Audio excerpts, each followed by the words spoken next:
Biaya pemungutan suara ulang di Pilkada Kabupaten Serang, Banten diperkirakan akan menghabiskan anggaran sampai 45 miliar. Diketahui bahwa Pilkada Serang, Banten yang dilaksanakan pada tanggal 27 November tahun 2024 sebelumnya itu menghabiskan biaya sampai sebesar 107 miliar. Dan 107 miliar ini harus melayang sia-sia imbas dari pemilihan suara ulang yang harus dilaksanakan. Nah, salah satu penyebabnya yang terungkap di sidang Mahkamah Konstitusi adalah cawe-cawe seorang menteri. Dan itulah sebabnya judul video kita kali ini kami beri judul Cawe-cawe menteri, negara dirugikan sampai 100 miliar rupiah.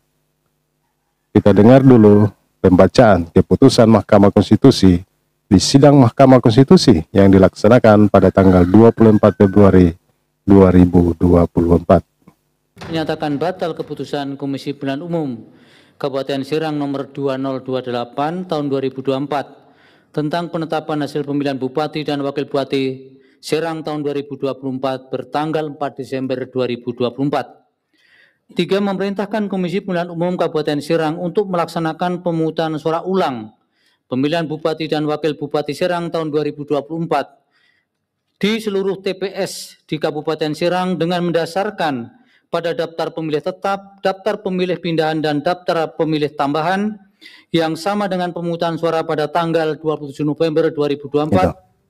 Jadi Mahkamah Konstitusi memerintahkan pemungutan suara ulang di seluruh daerah di Kabupaten Serang, Banten. Lalu apa pertimbangan Mahkamah Konstitusi mengabulkan permohonan untuk melakukan pemilihan suara ulang di Serang, Banten sampai harus merugikan keuangan negara lebih daripada 100 miliar? Kita dengar pertimbangan hukum dari Mahkamah Konstitusi.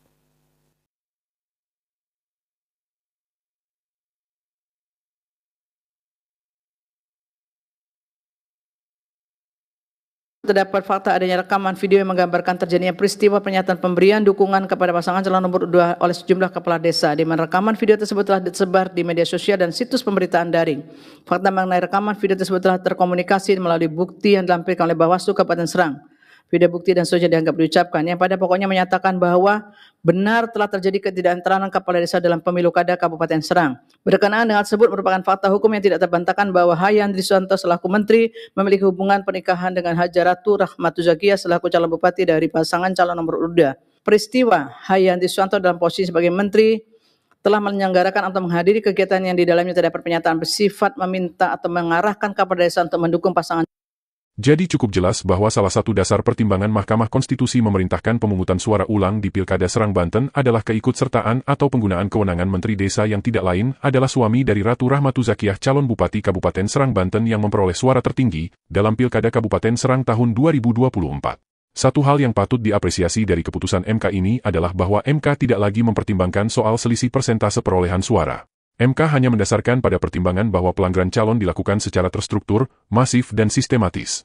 Namun sayang sekali bahwa semestinya dengan pelanggaran yang masif ini, harusnya diikuti dengan diskualifikasi pada calon, karena bagaimanapun dampak kontrak politik Menteri Desa dengan para kepala desa masih akan tetap berlaku sampai istri sang menteri dapat menduduki jabatan sesuai yang dikehendaki. Di sisi lain, oleh karena pemilihan suara ulang ini dilakukan oleh satu orang yaitu Menteri Desa, Yandri Susanto, maka beban pembiayaan tidak semestinya merugikan keuangan negara.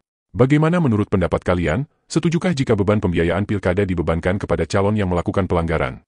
Tuliskan jawaban kalian di kolom komentar, dan jangan lupa like dan subscribe di bawah video ini, agar channel ini dapat berkembang. Terima kasih.